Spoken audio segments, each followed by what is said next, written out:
चंद्रशेखर जी। धन्यवाद सभापति जी। राष्ट्रपति जी के अभिभाषण पे मुझे आपने मेरी बात रखने का मौका दिया।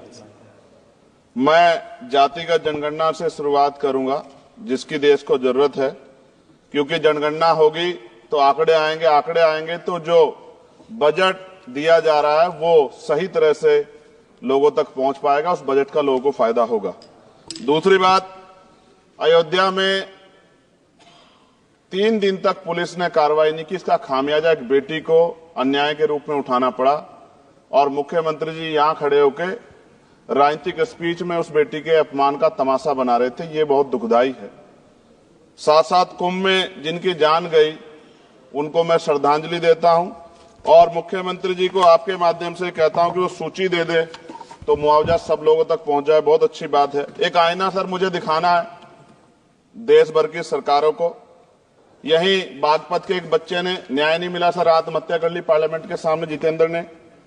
परभनी में बाबा साहब अम्बेडकर की स्टैचू तोड़ी गई सर, वहां सोमनाथ सूर्यवंशी को पुलिस ने मार दिया सर। यहां पंजाब में सर, अमृतसर में बाबा साहब अम्बेडकर की प्रतिमा पे किस तरह का अपमान किया गया।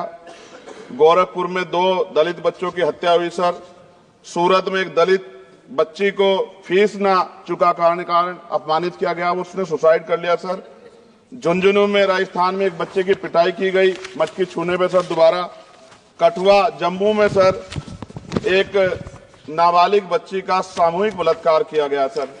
साथ साथ सहारनपुर में भूमाफियाओं ने शमशान की भूमि को देवबंद में सर जबरन कब्जा करने की कोशिश की, गोलीबारी की सर। आजमगढ़ में सूरज की हत्या सर हो गई और पुलिस बचाने काम करे अपराधियों को। सर SC/ST को पहले जमीन मिलती थी पट्टों के रूप में, कई सरकार ने दी। उन जमीनों को पहले तो दबंगों ने कब्जा के रखा और अब उन जमीनों को सरकार भी छीन रही है सर। शहर में रहने वालों को SC/ST को आवासीय पट्टे दिए जाने चाहिए। आजादी के 75 साल भी घर नहीं है, बाद भी SC/ST के बच्चों को जो स्कॉलरशिप दी जाती थी, केंद्र और राज्य का आपसी विवाद है कि 60% आप दोगे, 40 हम देंगे। इस चक्कर में कई बार स्कॉलरशिप सब नहीं समय पहुंचती, मानसिक प्रताड़ना होती है, स्कूल परेशान करते हैं, कॉलेज। इसलिए मेरी राय है सर कि 0 बैलेंस पे उन बच्चों का एडमिशन कराया जाए।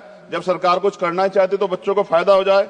और देश भर में सर बहुत सारे छात्रावास बने हैं, लेकिन उन छात्रावास की स्थिति ऐसी है जर्जर, जैसे हमारे स्कूलों की है। इन छात्रावास का जीर्णोद्धार करा जाए, उनकी रख रखाव का ख्याल रखा जाए, क्योंकि यहाँ देश का भविष्य तैयार हो रहा है। और ऐसी हालात सर स्कूलों की है। स्कूलों के हालात आप देश भर में, मैं उत्तर प्रदेश से आता हूँ, जाके देखोगे नगीना क्षेत्र में सर अगर स्कूल गिर जाएगा किस दिन बहुत बड़ा हादसा हो जाएगा, कोई पूछने वाला नहीं है सर। बात ओबीसी समुदाय की जाए सर, ओबीसी समुदाय को वक्त आ गया है कि विधानसभा और लोकसभा में आरक्षण जो है सर मिलना चाहिए, जो उनकी पर्याप्त संख्या यहाँ लोकसभा में और सभी स्टेटों की विधानसभा में आ पाए, जो सामाजिक समानता की दिशा में जरूरी कदम है। ओबीसी को भी SC/ST की तरह सर प्रमोशन रिजर्वेशन मिले। ओबीसी आरक्षण में जोड़ा गया सर असंवैधानिक है, क्रीमी लेयर, उसको खत्म किया जाए। सरकारी स्वायत्त संस्थानों में भी सरकारी विभाग के समतुल्य पदों को चिन्हित किया जाए तथा उनकी समतुल्यता स्थापित की जाए, ताकि इन संस्थानों में कार्यरत ओबीसी कर्मचारियों के बच्चों को भी आरक्षण का लाभ मिल जाए। सर पत्रकार सुरक्षित नहीं है। पत्रकार मुकेश चंद्राकर की सर भ्रष्टाचार के खिलाफ आवाज उठाने पर हत्या की गई सर। कौन पत्रकार ईमानदार से पत्रकारिता करेगा। किसानों को MSP की कोई लीगल गारंटी नहीं। एक बड़े किसान है दल्लेवाल जी, 69 दिन से सर जीवन और मौत के बीच आमरण अनशन पे है। क्या अब तक किसी दिन उनकी जान चल जाए, सरकार को संज्ञान लेना चाहिए।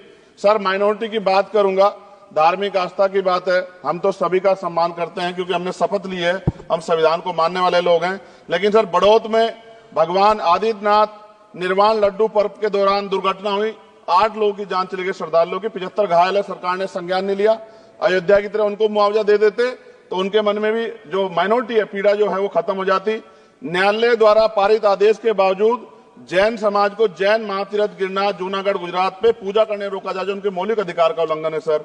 बरेली में सार्वजनिक रूप से हजरत पैगंबर मोहम्मद साहब के खिलाफ सार्वजनिक अपमानित गाने चलाए गए। क्या सर मुसलमानों की धार्मिक आस्था का सम्मान नहीं होना चाहिए? उनका भी तो आजादी में योगदान है। और इनको अपराधियों किसका संरक्षण है कि खुलेआम इतने इस तरह गाने बजा के अपमानित कर रहे हैं। संभल की हिंसा में सर 74 लोगों की गिरफ्तारी हुई है और वहां के मुस्लिम डर के साए में है। सरकार बेगुनाहों की गिरफ्तारी बंद करे। महाराष्ट्र में सर चंद्रपुर जिला पड़ता है, मैं अभी गया था, तालुका चिमूर में ताडोबा फॉरेस्ट में संग्रामगिरी पहाड़ पर बौद्ध स्थल है सर, बहुत पुराना।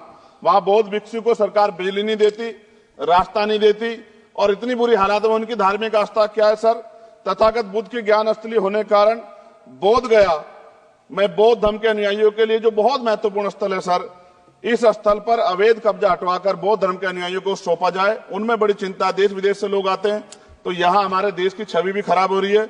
और अभी 12 फरवरी को सदगुरु रविदास जी महाराज की जयंती है और 14 अप्रैल को बाबा साहब अम्बेडकर की, 11 अप्रैल को राष्ट्रपिता ज्योतिबा फुले। इनको मानने वाले लोग नए कार्यक्रम करना चाहते हैं। अभी जिस विचार की सरकार है सर, वो तो कोई कार्यक्रम कर लें, लेकिन अगर ये कार्यक्रम करना चाहते हैं तो इनको कोई छूट नहीं है और नई परमिशन नहीं मिल रही। खत्म करूंगा सर, अंत में थोड़ा सा और रह गया सर, इसको खत्म करूंगा। लेकिन सर मैं जानना चाहता हूं, क्या सरकारी पैसे पे एक ही धर्म का अधिकार है?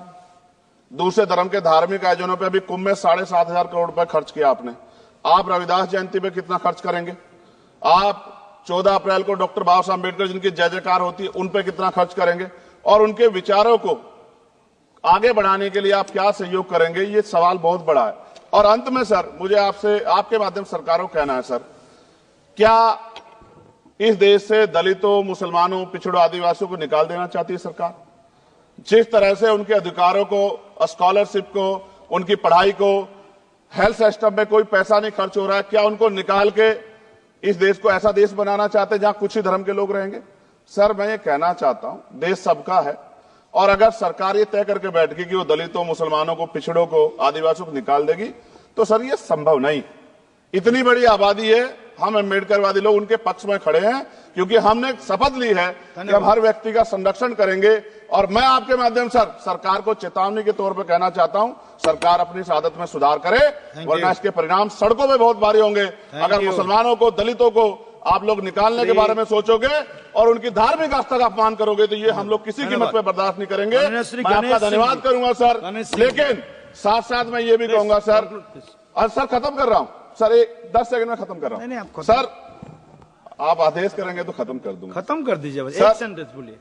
10 सेकंड में खत्म कर दूं सर, एक सेंटेंस में 10 सेकंड भी आएगा, बोलिए सर। मैं बस ये कहना चाहता हूं कि सरकार सभी का ध्यान रखे और उनमें भी गरीबों का ज्यादा ध्यान रखे, क्योंकि सर अभी जेब कटाई हुई, 2800 रुपए का टिकट है सर इलाहाबाद का, 56,000 रुपए का था सर। मैंने मंत्री जी से कहा, तब जाके उन्होंने संज्ञान लिया, तब आधे रेट हुए। इसलिए कह रहा हूं, धर्म के नाम पे धंधा और लूट नहीं होनी चाहिए सर, इसकी जिम्मेदारी सरकार की। धन्यवाद सर।